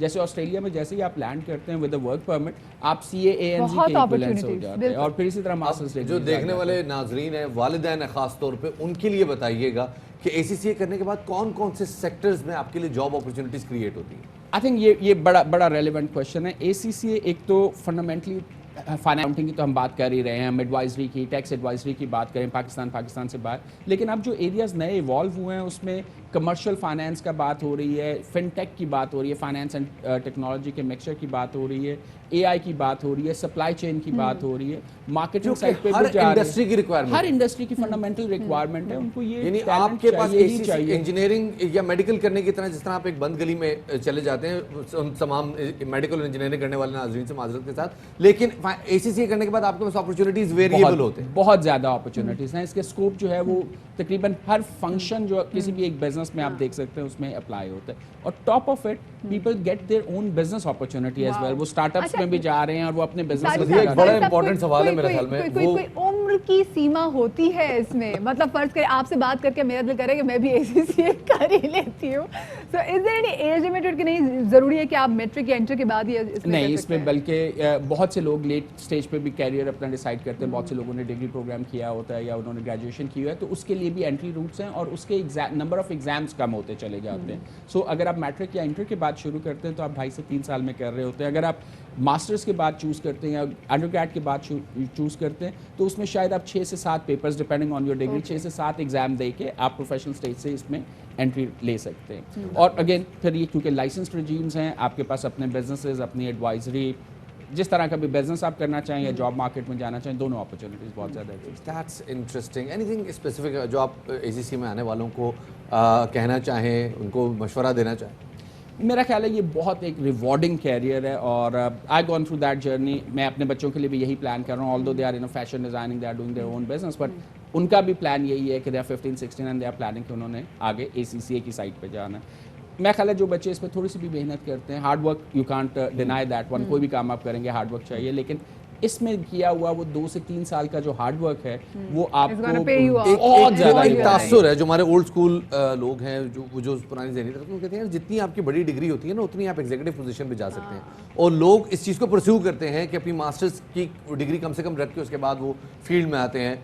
ACCA करने के बाद क्या ये इम्कान होता है कि आप एग्जीक्यूटिव पोजीशंस में जा सकते हैं? ओ जी, अभी अगर मैं आपको रिसेंट वालिदैन की तरफ रुख करके आपको कैमरा उनको बताइए कि जी बिल्कुल आप आ सकते हैं। बिल्कुल आ सकते हैं, और रिसेंट रिसर्च जो है वो तो ये शो कर रही है कि जो CEO पोजीशंस हैं, पहले उसमें एक हिस्टोरिकली मार्केटिंग की एक बहुत बड़ी इंपॉर्टेंस होती थी, तो अब जो करंट रिसर्च है उसमें फाइनेंस जो है it's superseding the marketing side there as well. So ये ग्लोबल रिसर्च CEO पोजीशंस के लिए हम बात सही। अच्छा, एक और चीज़, मैंने बहुत सारी लड़कियों को देखा है जो कि बहुत आगे जा रही हैं ACCA में। सो अब क्या ऐसा है कि जो खवातीन की परसेंटेज बंदों से ज़्यादा है इसमें ACCA में? मेरा ख्याल है खवातीन के पास ना एक नेचुरल टेंडेंसी होती है एक मल्टीटास्किंग की और अपने आप को ऑर्गेनाइज करने की, और पाकिस्तान में तो ये बड़ा हमने देखा है कि जो ग्लोबल हमारे प्लेस विनर्स भी आ रहे हैं वो भी सारे के सारे उसमें बहुत सी खवातीन आ रही हैं, बड़ी यंग खवातीन आ रही हैं। और दूसरी फ्लेक्सिबिलिटी जो इसमें है कि खवातीन फॉर एग्जांपल वो फैमिली की साइड पर चली जाती है, शादी हो जाती है, मुल्क से बाहर चली जाती है, तो इसका स्ट्रक्चर इस तरह का है कि उनकी एजुकेशन कंटिन्यू करती रहती है, दरमियान में कहीं ब्रेक नहीं होती, और वो किसी भी टाइम अपने कैरियर में वापस आ जाते हैं। और बहुत सी खवातीन घर बैठ के पढ़ा वो मतलब वो काम भी कर रही हैं इस वक्त, जो आपको जिसको हम फ्रीलांसिंग की बात करते हैं, तो ACCA फ्रीलांसिंग खास तौर पे ऐसे माहौल में कि जब बहुत सारे लोगों के ऊपर टैक्स की गिरफ्त मजबूत होती जा रही है, उनको ऑडिटर्स की और अकाउंटेंट्स की लोगों की बहुत जरूरत है। बहुत शुक्रिया जी, ज़हीद हसन साहब हमारे साथ मौजूद थे। खवातीन, यहाँ वक्त हो गया है एक छोटे से ब्रेक का। ब्रेक के बाद दोबारा हाजिर खिदमत होंगे, हमारे साथ रहिएगा।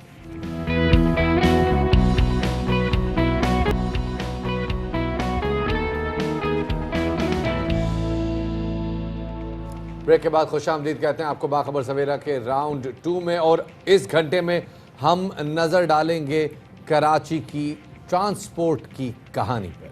बिल्कुल कुछ बात जैसे मैंने तो कराची में पब्लिक ट्रांसपोर्ट पे कभी सफ़र नहीं किया, मेरे ख्याल से एक बार वो भी मैंने बड़े शौक मुझे था कि मैंने रिक्शे पे बैठना है, तो मैंने रिक्शे की सवारी ली थी, तो उसमें मैं काफ़ी वैसे सेफ फील नहीं करी थी क्योंकि माशाल्लाह से मैं भी ट्रैफिक के असूल तो कोई है ही नहीं यहाँ पे। रिया इमेजिन एक शहर में जिसमें सेंसस के मुताबिक 1.5 करोड़ और मुबैना तौर पे 2.5 करोड़ अफराद बसते हैं, उन अफराद के लिए 60 लाख अफराद एक दिन में कम्यूट करते हैं, कोई मास ट्रांजिट सिस्टम कोई बड़ी ट्रेन भी नहीं है शफात, किसी ट्रेन सिस्टम चलाई जाए, मतलब दुनिया दुनिया बड़े-बड़े का वाहिद बड़ा मेट्रोपॉलिटन शहर है जिसके अंदर कोई सरकारी मास ट्रांजिट सिस्टम नहीं है, ये भी है और भी बहुत कुछ है। वो सर्कुलर रेलवे का क्या बना? सब बातें हैं ना, सारी बातों पे आज नजर डालेंगे। मैंने सुना आप जाके उनकी पटरी पे जाके खड़े हो गए थे, ये सब चीजें दिल बर्दाश्त हो गया, पता चला ट्रेन ही नहीं आई वहाँ पे। मैं तो मेरा बस चलता तो मैं वहाँ पे मतलब कोई जबरदस्ती जो लारियां खड़ी थी उन्हीं को धक्का लगा के ट्रेन चलाना शुरू करता, मतलब track is so ready. Okay, मेरा दिल ये चाह रहा था लेकिन खैर इतना वो नहीं था। ये सारी चीजें आपके साथ शेयर करेंगे, मगर सबसे पहले नजर डालेंगे टॉप स्टोरीज पर।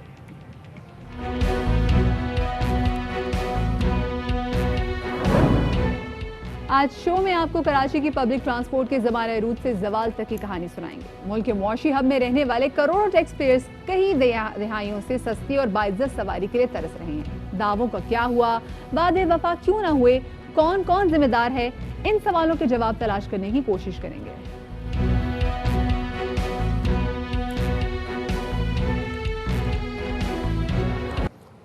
कराची के इलाके दो दरिया के करीब गाड़ी से मिलने वाली लाश की शनाख्त हो गई है। पुलिस के मुताबिक लाश lieutenant general retired Muzaffar Hussain Usmani की है।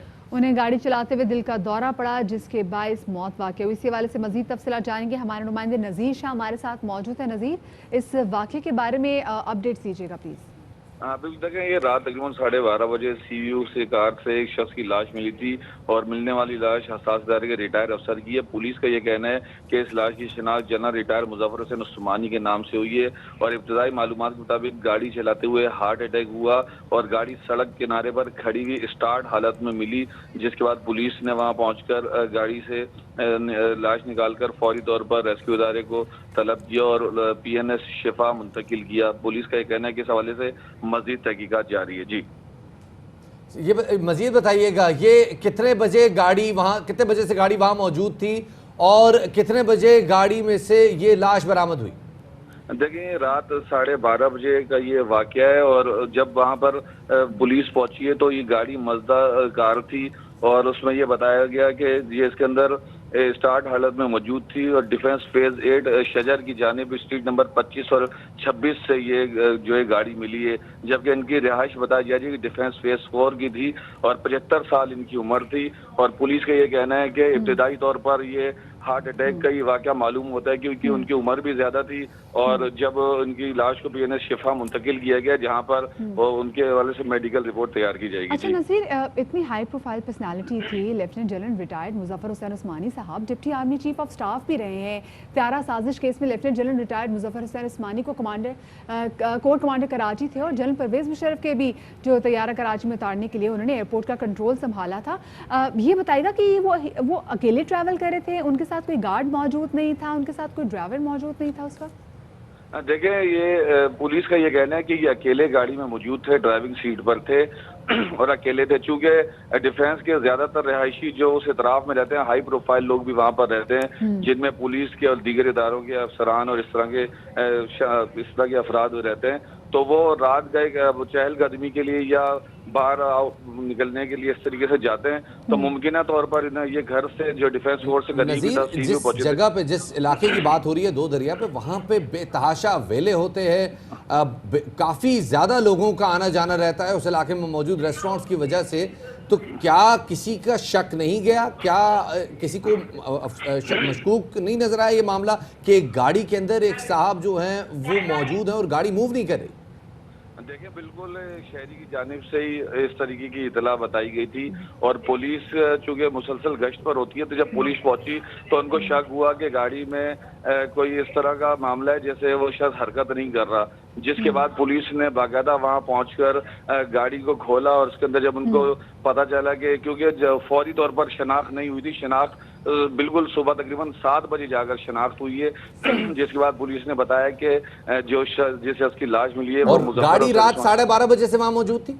जी बिल्कुल, 12:30 बजे पुलिस वहां पहुंच चुकी थी और 12:30 बजे से ही ये जो इस लाश को मुंतकिल किया था, लेकिन फौरी तौर पर इसकी शनाख्त नहीं हुई थी और पुलिस का ये कहना है कि मुजफ्फर हुसैन उस्मानी की ये लाश है और अब इनको PNH शिफा इसको बॉडी को मुंतकिल किया गया है, जहाँ पर जो मजीद मेडिकल रिपोर्ट है उसके आने के बाद ही पता चलेगा उनकी बॉडी कि को हार्ट PNH अटैक। शिफा में भी मुंतकिल कर दिया गया। नज़ीर, आप हमारे साथ रहेगा, हमारे साथ मौजूद है ब्रिगेडियर रिटायर्ड हारिस नवाज साहब, उनसे इस हवाले से बात करेंगे, लेकिन समहाउ हमारी जो लाइन है वो ड्रॉप हो गया। अच्छा नज़ीर, वंस अगेन मैं आपसे पूछना चाहूँगी, इनकी फैमिली के हवाले से उनका कोई मौक़िफ़ सामने आया है, उन्होंने रिपोर्ट किया हो, फैमिली को कोई बयान सामने आया है?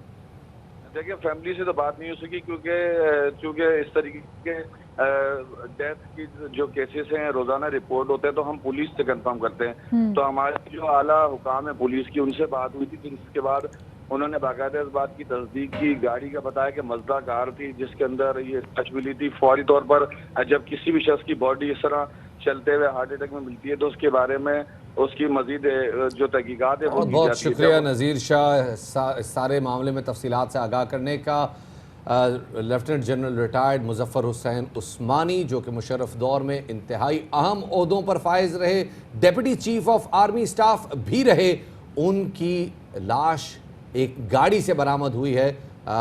जैसे नज़ीर शाह बता रहे थे कि रात 12:30 बजे से गाड़ी वहाँ मौजूद थी, जिसके बाद सुबह 7 बजे इस लाश की शनाख्त हुई।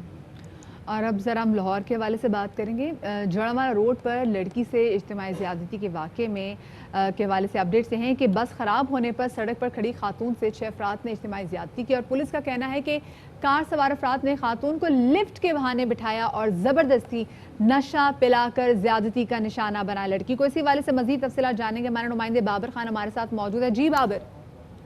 देखें जी, अभी लिंक रोड खतून ज्यादती केस का मरकजी मुलजम गिरफ्तार नहीं हुआ था कि एक और वाकया लाहौर से 70 किलोमीटर दूर जड़ावाला रोड पर एक खतून से ज्यादती की गई है। पुलिस का ये कहना है कि बस खराब होने पर दूसरे मुसाफिरों के साथ ये खतून जो है जिकिया इसका नाम बताया जाता है, ये खड़ी थी कि कार में सवार 2 अफराद पहले आए हैं, उन्होंने लिफ्ट लेने के बहाने इसे गाड़ी में बिठाया। आगे जाके मजीद 4 अफराद मजीद आगे और खेतों में ले जाकर इसे नशा व चीज पिलाकर ज्यादती का निशाना बनाया और बरहना हालत में से खेतों में छोड़कर फरार हो गए।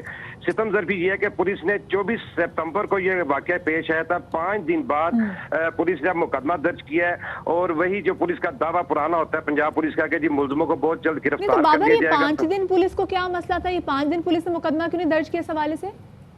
देखें जी, पुलिस का तो पहले यही था कि शायद मुकदमा दर्ज ना करवाया जाए। पहले पुलिस का जो रवायती अंदाज होता है कि जी हालात मशकूक हैं, पुलिस हालात मशकूक के चक्कर में 5 दिन पुलिस ने गुजार दिए, मुकदमा दर्ज नहीं किया।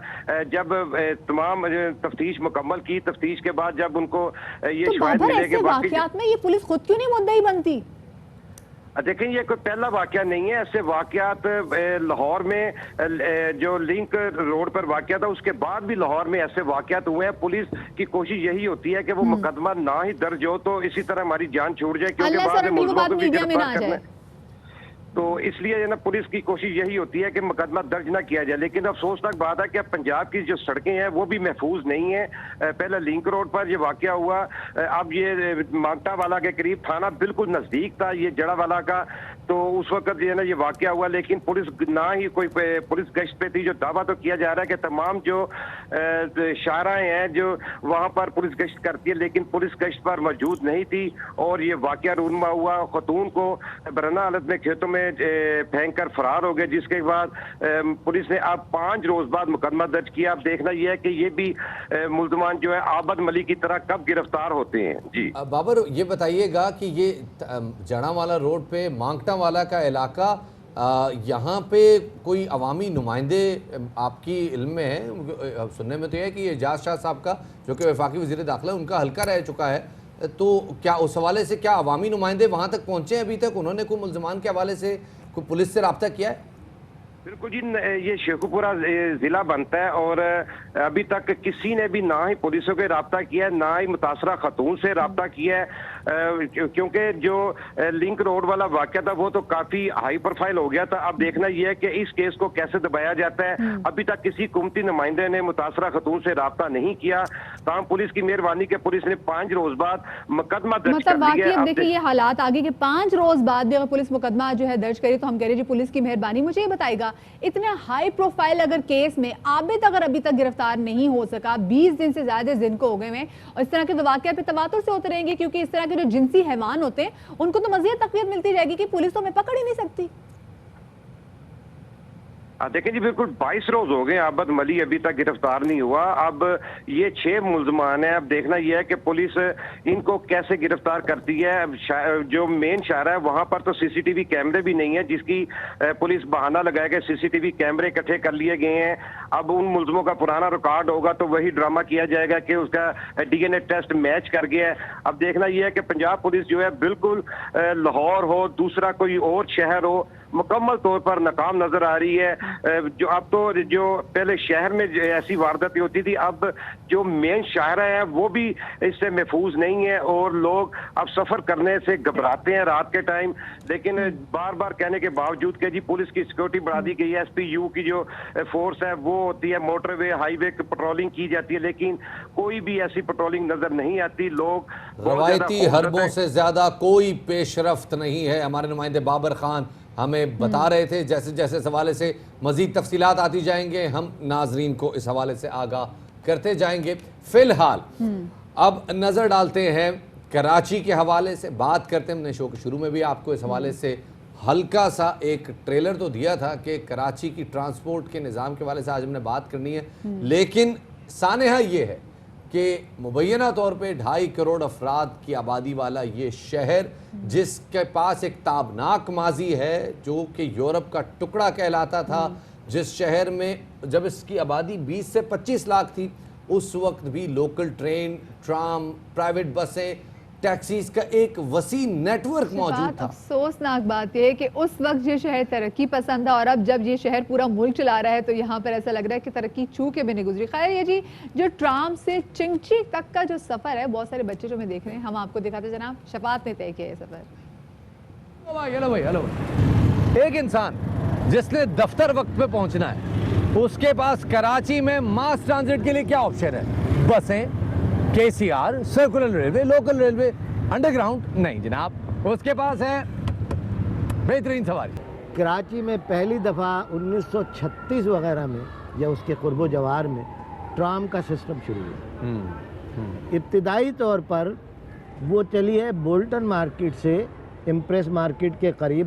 एक वो किमाड़ी से चलती थी, बिल्कुल बंदरगाह से, पोर्ट से, और वो जाती थी बोल्टन मार्केट तक।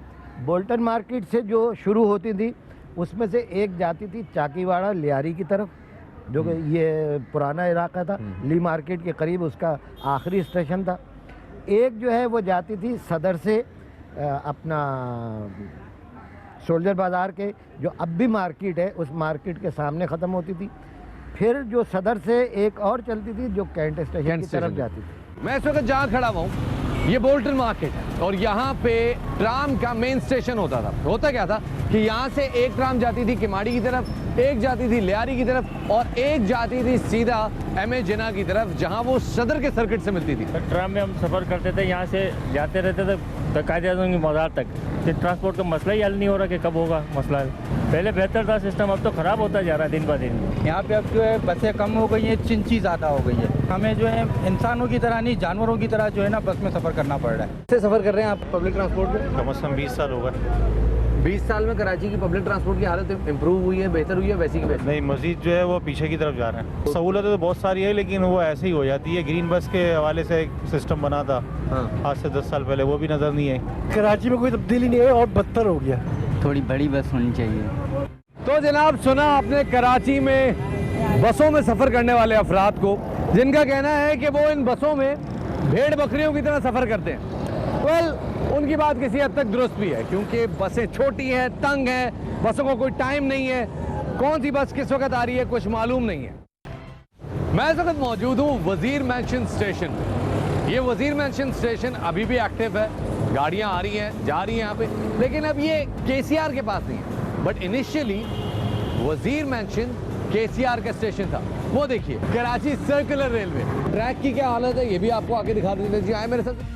ये वो पटरी है जिसको हल्का फुल्का अगर साफ सुथरा कर दिया जाए मेरे ख्याल में शायद ज़्यादा 10 बंदे चाहिए होंगे इसके लिए जो ऐसे चलते। वैसे इस काम के लिए वैसे एक गाड़ी भी होती है जो कि यहाँ इस वक्त मौजूद है। इसका मतलब है कि यहाँ पे ये जंक्शन ऑपरेशनल है, यहाँ पे गाड़ियाँ आ सकती हैं अभी भी। सर्कुलर में आगे बहुत से स्टेशन हैं लाडी तक। अच्छा, पहला स्टेशन यही आता है सिटी से वजीर मेंशन। ओके। उसके बाद आता है बल्दिया। ओके। उसके बाद शालती स्टेशन है।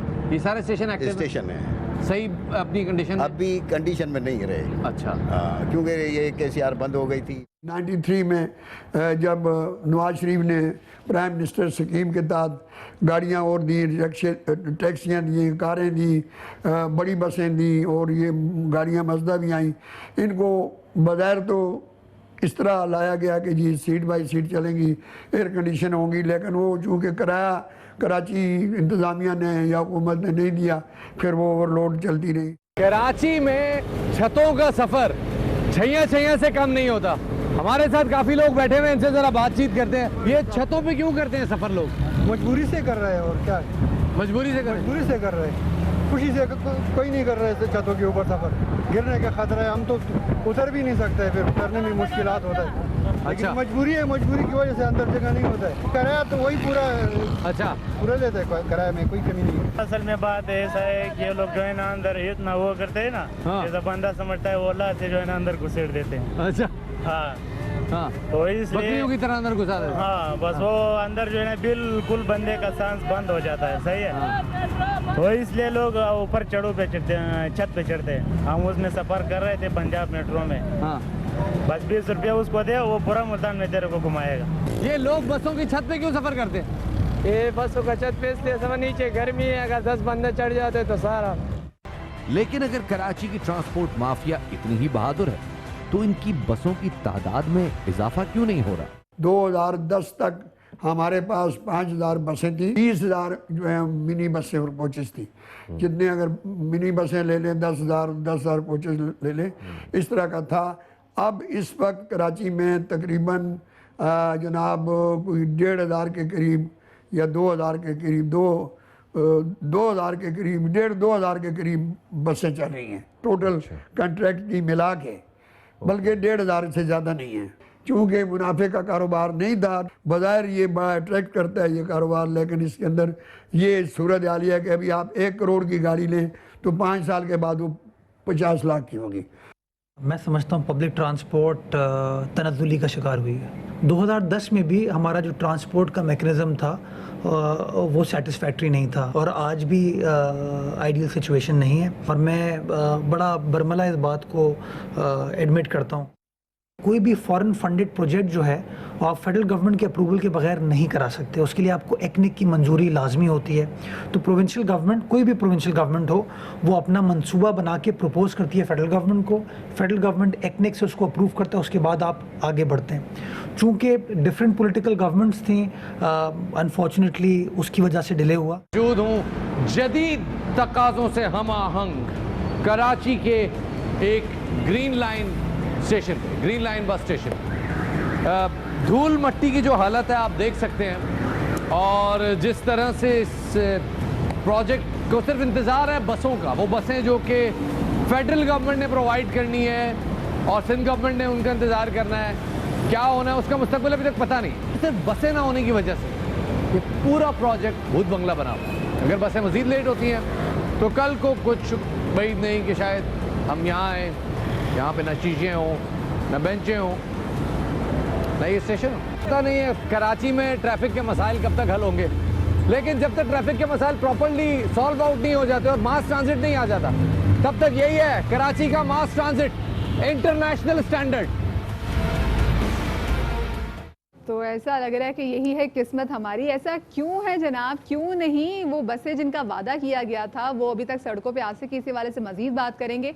पाकिस्तान पीपल्स पार्टी के रहनुमा और वज़ीर ट्रांसपोर्ट सिंध अवैध शाह साहब हमें ज्वाइन करेंगे, और साथ में हमारे साथ मौजूद होंगे पाकिस्तान तहरीक इंसाफ के रहनुमा आमिर लियाकत हुसैन साहब, उनको भी शामिल गुफ्तगू करेंगे। लेकिन सबसे पहले शाह साहब आपसे पूछना चाहेंगे, क्यों नहीं ये वादा अभी तक वफा हो सका? जिन बसों के बारे में कहा जा रहा था कि बसें आ जाएंगी सड़कों पर, बसें तो नहीं आई, अलबत्ता जो अवाम सड़कों पर आए थे वो अब खौर ज़रूर हो रहे हैं। बिस्मिल्लाहिर्रहमानिर्रहीम। देखिए जी, पहले तो इस चीज़ की मैं माजरत करूंगा कि जो कराची में ट्रांसपोर्ट के हवाले से काम होना चाहिए था या प्रोजेक्ट्स आने चाहिए थे, वो बहुत ताख़ीर का शिकार हुए। वो क्यों हुए, किस वजह से हुए? पॉलिटिकल गवर्नमेंट्स के आपस की वो झगड़ा हुआ, या सिंध गवर्नमेंट यहाँ पे पीपल्स पार्टी की थी, फेडरल गवर्नमेंट किसी और की थी, वो प्रॉब्लम्स आए, या फाइनेंशियल कुछ इश्यूज थे, इस पे मैं नहीं जाना चाहता। लेकिन बिल्कुल कराची के लिए ट्रांसपोर्ट के मेगा प्रोजेक्ट्स बहुत पहले शुरू हो जाने चाहिए थे।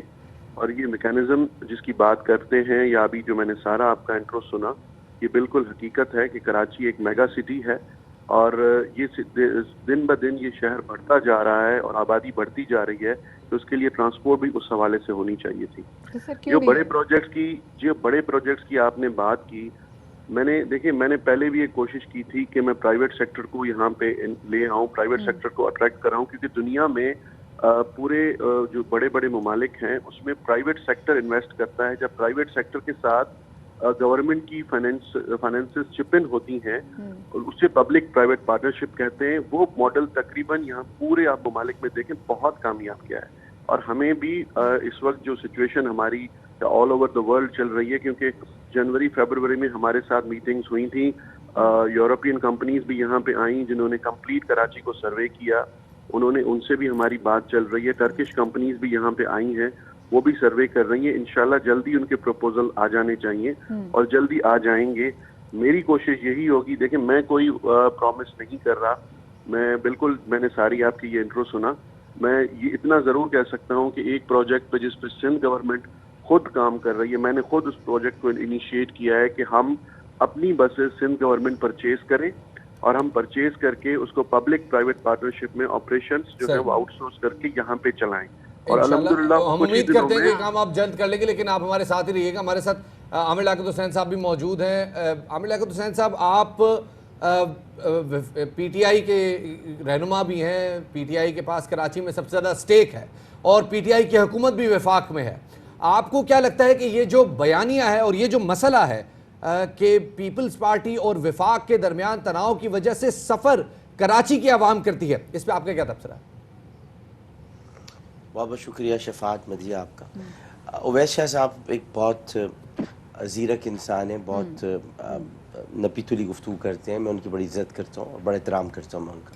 और वो उन्होंने शुरू में ही आपसे माजरत भी की और ये कहा कि जी हम वो नहीं कर सके।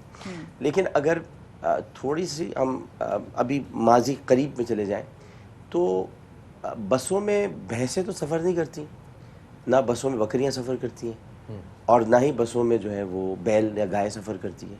तो मच्छरदानियों के लिए जो इन्होंने करोड़ों रुपए खर्च किए, अगर उन मच्छरदानियों को करोड़ों रुपए खर्च करने के बजाय अगर थोड़ा सा या ट्रांसपोर्ट की तरफ तवज्जो दे लेते, जितना पैसा जो खर्च हुआ है उस तरफ जाने के बजाय अगर इधर आ जाते, तो मेरा ख्याल है कि बहुत सारी चीज़ें उवैस शाह साहब चूँकि देख रहे हैं और जानते हैं और बहुत ही धीमे और बड़े प्यारे अंदाज में उन्होंने बयान किया अपना मतबे नज़र, तो एक तो ये हो जाता। रही बात कि देखिए वफाक और सिंध, मैं तो शुरू दिन से इस बात का हामी हूँ और मैं कहता हूँ कि अगर आपको कराची की तरक्की के लिए काम करना है तो मिलजुल के करना हो। सिंध के लिए भाई कराची सिंध है ना, कराची सिंध है, कराची सिंध से बाहर नहीं है।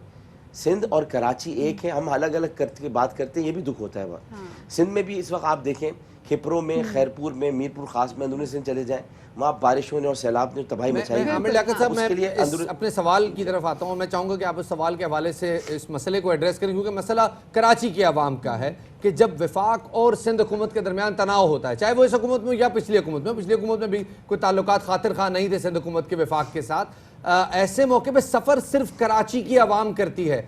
आप इस तासुर के बारे में अगर कोई कमेंट करना चाहें तो? जी, अंग्रेजी का सफ़र तो आप सही कह रहे हैं, लेकिन उर्दू में तो सफ़र ही नहीं कर रही ना आपके बकौल, सफ़र तो हो ही नहीं पा रहा। अब वो इसीलिए मैं ये कह रहा हूँ कि हमें मिलजुल कर ही काम करना होगा। मैं इस बात को बार बार कह रहा हूँ कि कराची को अगर सही खतूत पर हमवार करना है ट्रांसपोर्ट के निज़ाम को, तो सिंध हुकूमत और वफाक को मिलकर काम करना होगा। बनी थी उसको भी साथ गवर्नमेंट है, मतलब दोनों को मिलकर काम करना चाहिए। And we are fortunate enough के हमारे साथ वफाक की नुमाइंदगी आमिर साहब कर रहे हैं और साथ में हमारे साथ प्रोविंशियल की नुमाइंदगी उवैस शाह साहब कर रहे हैं। अच्छा उवैस शाह साहब, आपसे जानना चाहेंगे, देखिए कि जो ग्रीन लाइन मनसूबा है इसका ट्रैक भी बिछा हुआ है, बड़े लोग पुरुम्मीद हैं कि जल्दी शुरू होगा। देखिए जो मुश्किल काम है वो तो हो गया, अब तो वो कहना हाथी गुजर के दुम रहेगी, तो ये कब अच्छी खबर आएगी इस हवाले से? देखिए जी, एक तो मैंने आमिर लियाकत हुसैन साहब की बात सुनी नहीं, जो उन्होंने शायद कुछ क्वेश्चन भी किया, उनके आवाज मुझ तक सही नहीं पहुंच रही थी। चलें वो आप बता देंगे अगर उन्होंने कोई क्वेश्चन किया या कोई बात की है, मुझे सुनना मेरे लिए लाजमी था कि आमिर भाई अभी जो सवाल किया उसकी बात कर रहे हैं? जी मैं आपकी सवाल पे आ रहा हूँ। देखिए पहले तो ये बात मैं आपको क्लियर कर दूं और आमिर भाई को भी ये पता होगा कि ग्रीन लाइन मंसूबा जो है उसका जो पहले प्लान तय किया गया था कि फेडरल गवर्नमेंट इसको बनाएगी और इंफ्रास्ट्रक्चर जो है वो सिंध गवर्नमेंट के हवाले किया जाएगा, ताकि बसेस और IITS सिस्टम जो है वो सिंध गवर्नमेंट प्रोक्योर करे। लेकिन 2018 में जब वजीर आजम पाकिस्तान यहाँ सिंध में आए और यहाँ पे गवर्नर हाउस में मीटिंग हुई, तो प्राइम मिनिस्टर ऑफ पाकिस्तान ने खुद ये कहा था, जिसमें चीफ मिनिस्टर सिंध भी मौजूद थे, और ये मिनटेड है कि हमारे पास पैसों की सेविंग है और हम बसेस खुद प्रोक्योर करेंगे, ये प्रोजेक्ट हम खुद चलाएंगे और आफ्टर 3 इयर्स हम फिर सिंध गवर्नमेंट को देंगे। तो इससे रिलेटेड जितने भी सिंध, और नवंबर में मैंने उसी वक्त 2018 में नवंबर, दिसंबर, जनवरी में मैं इस प्रोजेक्ट पे जाता रहा, सिर्फ इस वजह से कि आप सिंध गवर्नमेंट और फेडरल गवर्नमेंट के दरमियान कोई ऐसा इशू ना आए जिससे ये प्रोजेक्ट ताखीर का शिकार हो। उनके फाइनेंशियल पोजीशंस का मसला था।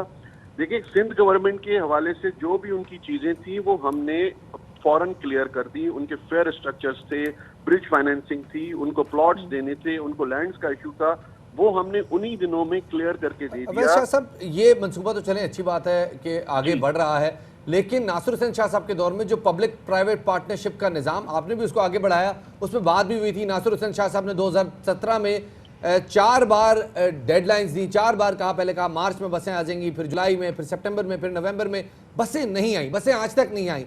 ट्रांसपोर्ट वाले कहते हैं, इरशाद हुसैन बुखारी से जब हमारी बात हुई वो कहते हैं कि जी इतने कम किराए रखे गए हैं कि अगर एक आदमी 1 करोड़ रुपए की बस खरीदता है वो कैसे 20 रुपए के किराए में उसकी किस्तें चुका सकता है। आपके ख्याल से कोई मॉडलिंग में फ्लॉ है? क्यों कराची के रोड्स के ऊपर PPP के तहत ट्रांसपोर्ट मौजूद नहीं? शफात, देखें ये बात इस तरह नहीं है। इरशाद हुसैन बुखारी साहब का एक अपना पॉइंट ऑफ व्यू है। मुझे 1.5-2 साल हो गए हैं, मैंने ये सारा रिवैम्प किया है, इसको सर्वे करवाया है कि ट्रांसपोर्ट सिस्टम को किस तरह बेहतर बनाया जाए। हमने बात तो पहले की, जिस तरह मैंने कहा कि मैकेनिज्म चाहिए बड़े शहरों के लिए, एक ऐसा मैकेनिज्म चाहिए जो अब 2023 तक, अगर मैं मिनिस्टर हूं। इरशाद हुसैन बुखारी साहब से, जो कि ऑब्वियसली आप पब्लिक प्राइवेट पार्टनरशिप की बात करें, आपकी उनसे कितनी मीटिंग्स हुई हैं जब से आपने देखिए इरशाद बुखारी साहब से मेरी कोई तकरीबन हर महीने 1 या 2 मीटिंग मुख्तलिफ हवालों से होती रहती हैं, फेयर स्ट्रक्चर के हवाले से भी होती रहती है, और मैं सारे ट्रांसपोर्टर्स से मीटिंग खुद करता हूँ। शायद अगर वाहिद मिनिस्टर हूँ जिसने कोरोना के दिनों में भी, और ये वाहिद गवर्नमेंट है सिंध गवर्नमेंट, जिसने पाकिस्तान में ये कोरोना के हवाले से भी रिलीफ ट्रांसपोर्टर्स को सिर्फ सिंध गवर्नमेंट ने दिया। देखिए जो आप बात कर रहे हैं ना मैकेनिज्म, मैंने जिस तरह पहले आपको कहा कि हमने ये 10 महीने की सर्वे करवाने के बाद हमने कंसल्टेंट्स अपने हायर किए, और ये इंशाल्लाह स्कीम में ये प्रॉमिस करता हूँ कि पेपर्स में नहीं होगी, क्योंकि मैंने ये रिक्वेस्ट CM सिंध को भेज दी है कि हमें कितने फंड्स चाहिए ताकि हम इनिशियल फेज में कराची में जदीद तरीन बसेस का जो हमें 4 से 6 रूट्स हम ऑपरेट करें, ताकि वो मैकेनिज्म फिर आगे बढ़ता रहे। इस तरह ये नहीं हो सकता कि 10,000 बसेस या 500 बसेस या 600 बसेस। मैं ये कह रहा हूँ कि कुछ दिनों में हम इंशाल्लाह इसको फॉर्मली अनाउंस कर देंगे और ये हम टेंडरिंग प्रोसीजर में चले जाएंगे कुछ दिनों में इंशाल्लाह। शाह साहब, वी आर वेरी होपफुल, इंशाल्लाह अल्लाह करे जैसा आप कह रहे वैसा ही हो। आमिर लियाकत साहब, आपसे भी जरा मैं जानना चाहूंगी, देखिए आप कराची के रहने वाले हैं, आप कराची के लोगों के जो मसले मसाले ट्रांसपोर्ट के हवाले से इसको बहुत अच्छे तरीके से समझते हैं। अगर इस ट्रांसपोर्टेशन को लेकर फिर हम ग्रीन लाइन पे आगे, जिस भी हम, क्योंकि अब बहुत सारी लाइन्स के मंसूबे भी आ रहे हैं, कोई भी मसला अगर विफाक में आता है, कोई हर्डल आता है, तो बहैसियत एक कराची वाला आप कोशिश करेंगे, यकीन दहानी कराएंगे कि आप उसको सॉर्ट आउट करवाएंगे? मैं न सिर्फ यकीन दहानी कराता हूँ, बल्कि मैं उवैस शाह साहब की गुफ्तगू सुनने के बाद मैं, अगर वो कहेंगे मैं ख़ुद उनके पास आ जाता हूँ, आज आ जाता हूँ, कल आ जाता हूँ। जो वो चाहते हैं वहाँ विफाक तक पहुँचाना, अगर कोई कमेटी काम नहीं भी कर रही तो मैं पहुँचा सकता हूँ। वो बात मिलकर ही काम करना होगा। आप लोगों ने जो रिपोर्ट इस वक्त बनाई है वो पूरी कराची के शहरियों के लिए बहुत बड़ी आपने एक मसीहा बनकर ARY ने इसको बताया। तो हम और अवैस शाह साहब मिलकर इन चीज़ों, देखिए इसमें थोड़ी सी संजीदगी लेकर आनी होगी। हम मिलकर करेंगे काम तो सब बेहतर हो जाएगा इंशाल्लाह ताला। मिलकर काम करेंगे और आमिर लियाकत साहब डेफिनेटली यही वो मसला है जिसकी तरफ हम भी निशानदही करना चाह रहे हैं। अवैस शाह साहब भी कह रहे हैं कि वो जल्द खुशखबरी सुनाएंगे और आप बतौर वफाक नुमाइंदा आप भी इस हवाले से ताउन की यकीन दहानी कराने, तो मेरे ख्याल में it's a very healthy activity, it's a very positive sign for us. Very positive sign yet very positive attitude. Thank you so much जी। अवैस शाह साहब हमारे साथ मौजूद थे, आमिर लियाकत हुसैन साहब हमारे साथ मौजूद थे। अब देखिए अभी आज तो हमने इस हवाले से बात की, इंशाल्लाह हमारी ख्वाहिश है कि अब जो हमारा नेक्स्ट जब भी कराची ट्रांसपोर्टेशन के हवाले से कोई भी शो हो या टॉपिक हो तो हम किसी इनॉग्रेशन में मौजूद हो और उस बस में बैठ के हम भी सफ़र करें और कराची के शफात बड़ी कराची के रहने वालों के लिए सुनी भी जाएगी। छोटी सी ब्रेक की तरफ हम जा रहे हैं, हमारे साथ रहिएगा।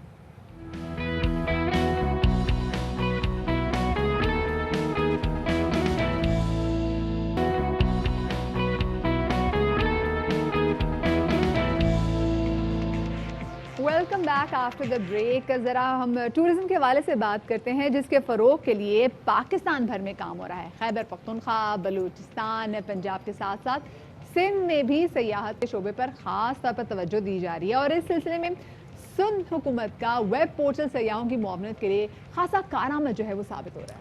STDC के वेब पोर्टल www.stdc.gos.pk पर पाकिस्तान के किसी भी सूबे का ये वैसे पहला पोर्टल है जहां 24 घंटे सयाहती मकामात की ऑनलाइन बुकिंग की जाती है। ऑनलाइन बुकिंग के लिए रकम की अदायगी के लिए मुताबिक तरीक़ाकार की सहूलियात फराहम की गई हैं और वेब पोर्टल तक कंप्यूटर के अलावा स्मार्टफोन से भी रसाई हासिल की जा सकती है। बिल्कुल, साथ में आपको ये भी बताते चले कि Sindh institute of music and performing art act 2020 की मंजूरी भी दे दी है जिसके तहत अब जो ख्वाहिशमंद अफराद हैं उनको सिंध की कदीम मौसीकी के आलात बजाने की तरबियत भी दी जाएगी, which is a great news. और इसी बारे से बात करने के लिए हमारे साथ मौजूद हैं सूबाई वज़ीर सैर सयाहत सरदार शाह साहब। शाह साहब बहुत शुक्रिया बाखबर सवेरा को वक्त देने के लिए। शाह साहब, आम तौर पर सैर व तफरी का जिक्र आता है तो लोग शुमाली इलाकों का जिक्र करते हैं, सिंध की सयाहत से लोग किस कदर वाकिफ़ हैं ये तो सबसे पहले बताइएगा। मैं समझता हूँ कि सिंध की सयाहत जो है वो 80s के दिहाई से पहले उसका एक अपना उरूज रहा है क्योंकि फॉरेनर विजिटर्स इनबाउंड ट्रैवल बहुत ज़्यादा रही है। बाद में हालात ख़राब होने की वजह से यकीनन टूरिस्ट कम हुए हैं मगर अब उनकी तादाद बढ़ रही है।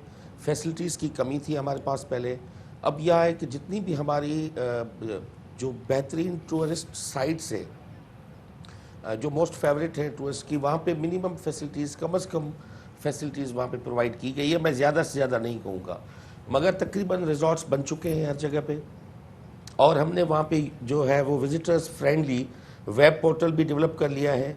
और सिंध देखें, सिंध जो है वो फ़कत सैर व तफरी के अलावा हमारी एक तारीख़ी और तहजीबी एक सीट है।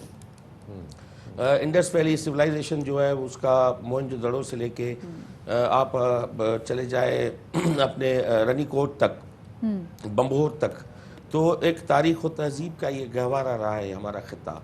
तो ये मैं समझता हूँ थर से लेके हमारे पास सब कुछ है, डेजर्ट है, हमारे पास झीलें हैं, हमारे पास साहिल है, तो हमारे पास कोहिस्तान है, हमारे पास अल्लाह का दिया हुआ सब कुछ है। अब ज़रूरत है हम इसको प्रमोट करें, पॉजिटिवली हम इसको दुनिया को दिखाएं कि लोग यहाँ पर आए। और अल्हम्दुलिल्लाह गुज़श्ता 4 बरसों में हमने जितनी कोशिश की है, मैं 4 साल से सयाहत का वज़ीर रहा हूँ और हमने कोशिश की है कि जितना हो सके हम लोगों को मैसेज ये दें कि we are coming back from terrorism to tourism. ये हमारा स्लोगन है। मैंने ये सरदार शाह साहब, ये आपने जो बड़ी दिलचस्प बात बताई है कि जी सिंध की जो अपनी कदीम तहजीब है, सिंध सिर्फ कराची से लेके घोटकी तक का नाम नहीं है, सिंध एक बड़ा वसी खित्ता है और इस खित्ते के अंदर 8000 साल कदीम तहजीब के आसार हैं। उन इलाकों की डेवलपमेंट के लिए जिनमें ये आसार मौजूद हैं क्या इकदाम उठाए गए? जी हाँ शफात, आपने बड़ी ज़बरदस्त बात की कि ये इंडस वैली जो है वो कश्मीर से लेके हमारे गुजरात के काली बैंगन तक है। इस हवाले से हमने जो हमारी वर्ल्ड हेरिटेज साइट्स थी मोहनजोदड़ो, वहाँ पे 44 सालों के बाद 44 ईयर्स के बाद हमने वहाँ पे इंटरनेशनल सिम्पोजियम किया, पूरी दुनिया को कॉल दी, इंटरनेशनल डेलीगेशंस आए थे वहाँ पे, हमने मकली के हवाले से इंटरनेशनल सेमिनार किए और हमारी जितनी आर्कियोलॉजिकल और जो आप पूछ रहे हैं जो आर्कियोलॉजिकल साइट से आसार कदीमा उनको हमने रिस्टोर भी किया है, उसको कंजर्व भी किया है। आप मैं इनवाइट करता हूँ, आप मेरे साथ चले। आजकल थर बड़ा सरसब्ज है और आपको वहाँ पे दिखाएं कि 200 सालों के बाद हमने पूरा फोर्ट उमरकोट का किला जो है वो पूरा रिस्टोर किया है। ये तो मेरे